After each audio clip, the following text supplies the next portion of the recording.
दोस्तों क्या हाल चाल है?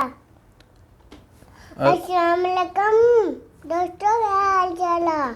अस्सलामुअलैकुम दोस्तों, उम्मीद है आप सब लोग खैर से होंगे। बात करेंगे मिनिस्ट्री ऑफ ਹੈਲਥ ਨੇ एक और अफवाह की टांगें तोड़ दी आज, ਲੱਤਾਂ ਭੰਨ ਦਿੱਤੀਆਂ ਨੇ ਤੇ ਤੁਸੀਂ ਕਹਿੰਦੇ ਹੋ ਅਸੀਂ तंबाकू करते हैं। कोई बंदा जो है वो कोई बंदा नहीं, पता नहीं कितने लोग फैलाते हैं कि जी कोरोना की वैक्सीन जो ओमान में अवेलेबल है और सेल के लिए जो है ना हर बंदा जो है ख़रीद के लगवा सकता है। लेकिन मिनिस्ट्री ऑफ हेल्थ ने कहा कि अभी तक ओमान में कोरोना की वैक्सीन जो है वो ना तो सेल के लिए ना ही आम पब्लिक के लिए अवेलेबल है।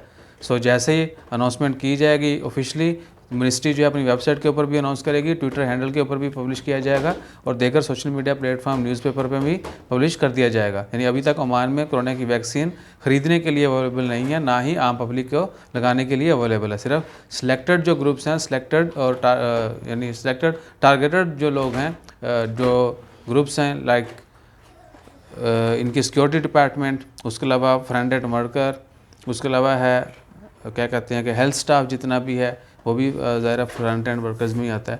और दीगर जितने भी लोग हैं यानी 60 ईयर से अबव या जो सीरियस कंडीशन जिनकी होती है उनको लगाने की इजाज़त है। आम पब्लिक के लिए या एडल्ट्स के लिए कह सकते हैं कि अभी तक इजाज़त नहीं है।